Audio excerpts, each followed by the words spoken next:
Joining us now is comedian Alex Stein. Alex, it is so great to see you. All right, we've heard from Joe Biden, and it's not the first time that he's appeared with a big grin for the cameras after Donald Trump won the election. During his first press conference after the election, he was noticeably upbeat. What's your take on this meeting between Donald Trump and Joe Biden today? Not only do I think Joe Biden likes Donald Trump, but I believe Joe Biden voted for Donald Trump. And the only evidence that you saw Jill Biden, she was in a bright red, MAGA colored pantsuit. So I just don't think it was an accident the first lady would dress like that to go vote if they weren't trying to send some sort of subliminal messages to the Kamala Harris campaign. And because, listen, Joe Biden doesn't like that Kamala Harris made him step down. I actually am empathetic to him. Imagine you're the sitting president and all of a sudden people won't, they won't do a 25th Amendment and kick him out of office, but they say that you're incapable of running. So it's like, which one is it? Is he incapable of running? Is he incapable of being our president? If he's incapable of running, then he should be incapable of being our president, but they kept him in just to be nice. So, no, he freaking does not like Kamala Harris. I can guarantee it, Gabriella.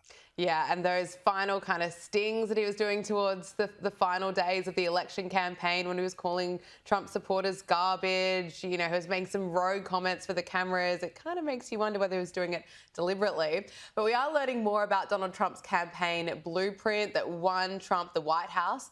Founder of Turning Point USA, Charlie Kirk, has revealed that the Trump campaign didn't spend a whole lot of time door knocking, and they deliberately sidestepped the mainstream media like outlets like CNN and MSNBC, but they still managed to win the information war. Take a listen. So what Donald Trump's campaign did is they hacked the 2024 election, not in a way that people would think, where they said, wait a second, everyone has a supercomputer in the right-hand pocket. Why are we worried about what CNN is saying or MSNBC is saying? Why don't we win the information war? And then finally, the kicker, they said, why don't we go on the most ambitious, over-the-top, low-propensity voter communication strategy on Theo Von, Joe Rogan, Nelk Boys, Logan Paul, influencer strategies, right? Looks like it worked. It worked swimmingly. I mean, and it's honest that all of the people on the left, they said, oh, well, Kamala Harris is doing a great ground game. She's going and knocking on people's doors. Nobody likes it when a stranger knocks on their door. It makes you anxious. Like, why is this weirdo knocking on my door? Lord knows what they look like. So, yeah, Donald Trump did a non-mainstream media, alternative media campaign that was much bigger and more effective than Kamala Harris could ever dream about doing. And you saw that she spent $100,000 on building a set so she could go on Call Her Daddy. I mean, it's absolutely ridiculous. She spent $1 billion on a campaign and she lost. And then on top of that, she's $20 million in debt. So none of this makes sense, in my personal opinion. It's just, I'm so happy that they did an unorthodox method of not just texting people and knocking on doors. And that's why Donald Trump won, because of those people, like Charlie said, Theo Von, Joe Rogan. And Kamala Harris was way too scared to go on Joe Rogan. That's all you need to know. Let's look at the Harris campaign. You mentioned it's in debt. It spent more than $1 billion in 3 months. Records show that $1 million went to Oprah Winfrey's production company, Harpo, even though Oprah claims that she personally was not paid. And as you mentioned, the Harris campaign spent $100,000 building a studio to record a podcast episode on Call Her Daddy. If you were a donor learning about this kind of crazy spending, how would you feel? I mean, they should be absolutely upset. Or, I mean, I know we're on Sky News, but I mean, I would be very pissed off because if you look at this campaign, you're giving your hard-earned money, and then they're going to go spend it on a studio and spend $100,000 when you're in DC or New York, and there's a million different studios that you could rent and decorate the studio for a fraction of the cost of $100,000. So this is what happens when you have incompetent people in charge. They waste money and they end up in debt, and that's why we're so lucky, and I'm so thankful that Kamala Harris is not the president, because if her campaign is $20 million in debt, America would probably be $20 trillion, $200 trillion in debt. Great point, Alex. Look, some journalists still just can't comprehend why Donald Trump won the election and are coming up with excuses on television. They set Kamala Harris up to fail. That was a 3-month campaign, and she was supposed to introduce herself to the American people. No wonder people were Googling, did Joe Biden drop out? And so... No. No. You're saying 3 months wasn't long enough? I mean... It was too long.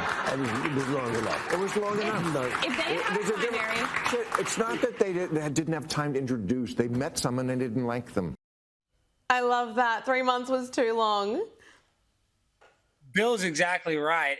And this is the problem, too, with Kamala's campaign, is that she's been the sitting vice president for nearly 4 years, and she acted on the campaign trail as if she wasn't in charge of anything. So the fact that she can just be honest at the fact that she's been making decisions and our country's doing bad. So she tried to just lie and create this new narrative that she's going to be a different president, even though she's the sitting vice president. Somehow when she becomes president, everything's going to get better. It was just such a lie. It was just so disingenuous, just like her whole entire campaign. So I'm really not surprised that Bill Maher would say that, because she got dominated. Everybody knows that, and nobody saw that coming. She got beat in every swing state. And that's why, because she's not likable, she's disingenuous, and we don't need 3 months. She's been the vice president this whole time. But there's been such an over-the-top reaction. We're seeing it on social media. I'm getting personal messages saying, there goes human rights. And it's just absolutely insane. But it's a message that many on the left keep sharing. I am completely unhinged. I went to the grocery store, and while standing in line, I was trying to guess who voted against my rights. And I couldn't guess anymore. I was out of guesses. Because you're like sheep in wolf's clothing. And I just wanted to scream, who the here voted against my rights? Didn't know, mostly because my throat hurt. Alex, are we going to keep seeing this for the next 4 years? Yeah, because these people are confused. They act like Donald Trump made it where you can't have an abortion. There's tons of states that you can get an abortion, and every state you can get an abortion as long as it's not done too late. So these people that try to present the argument that Donald Trump is trying to stop them from having an abortion, it's all a lie. Basically paid for by the Kamala Harris rally. I went to her rally, her campaign, but I went to her rally in Houston. Every message was reproductive rights. Donald Trump's hands off my uterus. So they brainwashed these people into thinking that Donald Trump actually is going to make it where you can't have an abortion. And that's not the case at all. It's a states' rights issue. And there's states that can do it, and there's states that don't do it. So these people that are trying to act like they can't get an abortion, it's so ridiculous. You can get an abortion. I get the topic, but these people don't even realize that they're just lying. They're just, I guess, not educated enough to realize that they can go do whatever abortion they want. It might be a little more challenging that you have to take a bus or an airplane or drive a car, but I'm sorry, that just is what it is. Yeah. And welcome.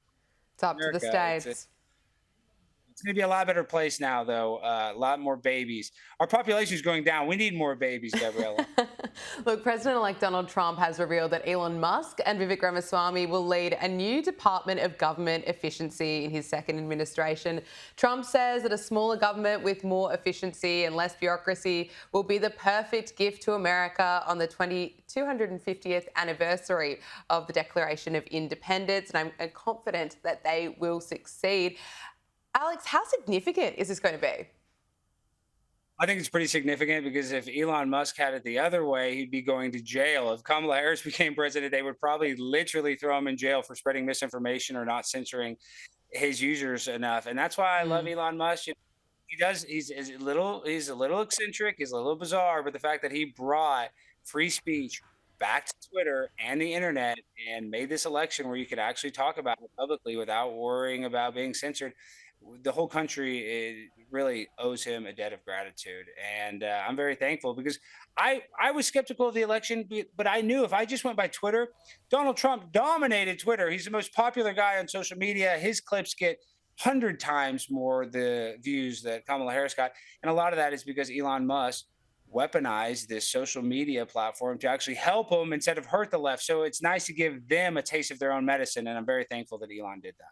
Yeah, and I think a lot of people were getting their information on X. They were not watching the mainstream media. So well done to Elon Musk. We know that Donald Trump has promised a closed border and mass deportation, and it appears that New York City Mayor Eric Adams is open to complying with Trump's plan. Here he is. As you communicate with President-elect Trump and have communicated with him, will you express concern about mass deportations in the city? My concern is one concern, that we keep tinkering around the edges. We keep having this philosophical conversation about it.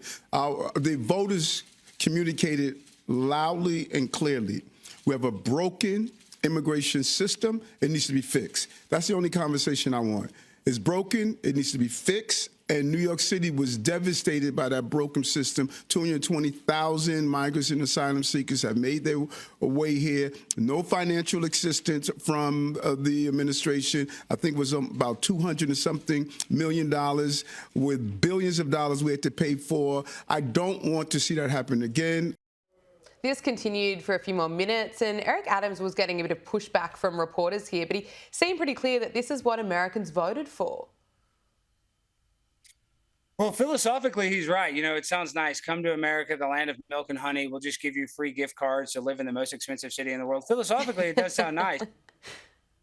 Tired of his budget being taken by all these illegal immigrants that aren't really helping out our society. And listen, there's a reason why all the Latinos voted for Trump in record numbers, because they're sick of illegal immigrants. A lot of people come here to this country the right way, and they don't like having their job or being under attack or threat from an illegal immigrant who doesn't have a background check, who can just come here. So even the immigrants here in this country don't want illegal immigration affecting their lives. And had enough. I don't blame them. New York, you can go and stay at the Roosevelt Hotel for free if you're an illegal immigrant. But if I want to go to the Holiday Inn, it's nearly $400 to stay in Midtown Manhattan. It's just absurd. Finally, Alex, I want to get your thoughts. What does the future hold for Kamala Harris and the Democrats?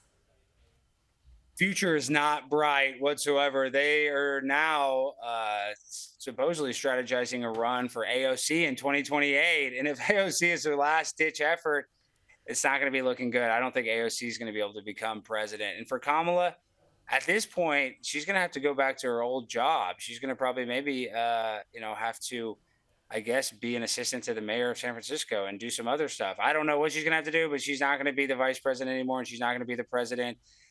She's going to be singing the blues and probably unemployed for a little while, if I had to guess. Alex Stein, so great to speak with you. Thanks so much for joining us. Always a pleasure. Thank you for having me.